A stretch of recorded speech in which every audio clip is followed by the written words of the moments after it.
Now I want to talk about the recommendation letter. For me, my recommendation letters definitely play an important role of my getting into Harvard.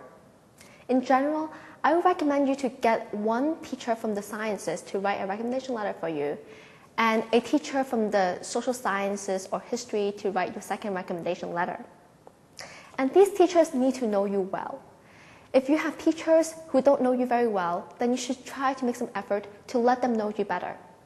You can, for example, talk to them after class or try to ask some intelligent questions in class. This may sound shallow, but this is legitimate and it's important because the teachers really need to know you well, more than just knowing your name, in order to write a good recommendation letter for you.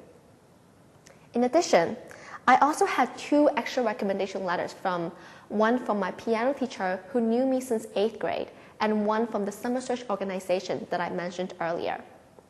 My extra recommendation letters definitely helped me build a stronger case to the college and convince them that I was a worthy candidate.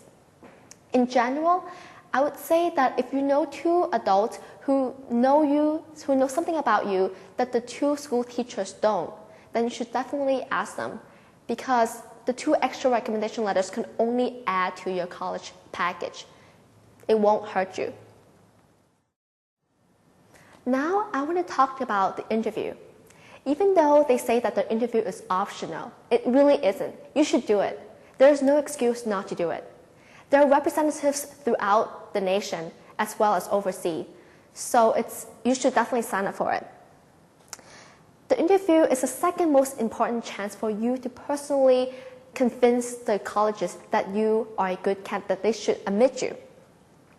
And one thing that I found very helpful for me to prepare for my interview was that the night before the interview, on a sheet of paper, I wrote down the questions that the interviewer could ask me. Questions like, why do you want to go to Harvard? What are some of your extracurricular activities? What are your personalities, and etc. So on that same sheet of paper, I jotted down the key words that I wanted myself to include in my response. And then I practiced rehearsing saying those responses smoothly. Because I had to practice, I felt much more confident during the real interview. The practice really made a difference for me. So my interview turned out to be very smooth because I had to practice, I was confident, and I was able to appear natural. And the questions that my interviewer asked me turned out to be pretty similar than what I had expected. Basically, he asked me why I wanted to go to Harvard, what were my hobbies, how was my high school like, and etc. There was nothing tricky. The whole point of the interview was for them to know that you can interact with people and also you are a thoughtful person. And now I want to go over some basic things about how to do well on the interview. First, you should dress up appropriately. It doesn't have to be fancy, but you just have to be neat. Dress up as if you're going to, say, your sister or brother's graduation ceremony. It will show that you respect the interviewer and the college. Secondly, you should give a firm handshake to the interviewer and look directly into the interviewer's eyes, because again, you want to leave him a good impression of you. Thirdly, on the same day of the interview, send him a thank you email. I actually didn't do this, but a mentor of mine told me that this is a very good technique. And lastly, perhaps most importantly, when the interviewer asks you a question, try to think maybe for like a split second and then give him or her a genuine response.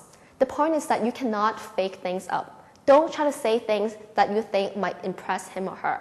That would not work. The interviewer is an intelligent person. He will find out if you fake things. The last piece of advice I have for you regarding how to increase your chance of admission is that if you have extra time, you can consider participating in some essay contests. There are many, many essay contests online. There are some that ask you to write about the concept of democracy. There are some that ask you to read a book and analyze it.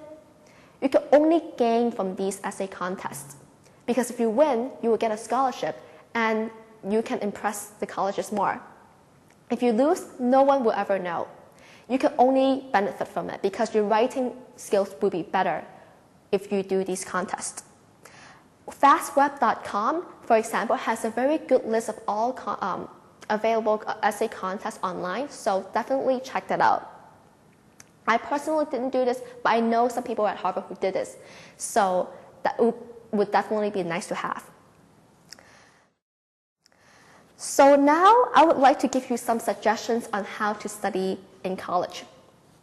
First of all, go to lecture every day and pay attention in class. This might sound trivial, but it really is really important. I know some people who get lazy and skip lectures once in a while, but you simply cannot afford to do that. Because during lecture, the professor points out important things to you in class, and going to lecture will actually save you time, because when you go home and study, you will know what to focus on and what to just skim over. Secondly, you have to review and study your notes consistently. Last-minute cramming just simply does not work in college. And contrary to what a lot of people think, studying consistently actually doesn't take a lot of effort or discipline. You just need to go back to your notes and review them, look up things that you didn't know, and if you do this consistently, you'll find that when the midterms roll around, you'll find that the midterms actually aren't so difficult because you've been doing the study all along. Thirdly, don't write down everything that the professor says. Instead, listen carefully, get the main points, synthesize information, paraphrase it in your own words, and write down those own words in your notebook. Because if you just write down what the professor says without actually processing the information during class, you will have to spend a lot of time outside of class trying to figure out what the professor meant by such and such. Fourthly, every day, I would recommend you to spend about 5 to 10 minutes just to plan your day. If you do this, your day will be so much better. The way I do it is I have a planner in which I record all the important due dates and deadlines for assignments and special events.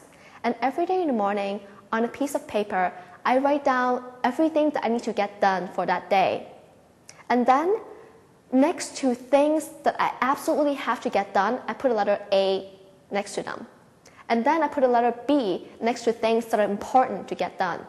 And a letter C next to things that are optional that would be nice to get done. There are two benefits to this system.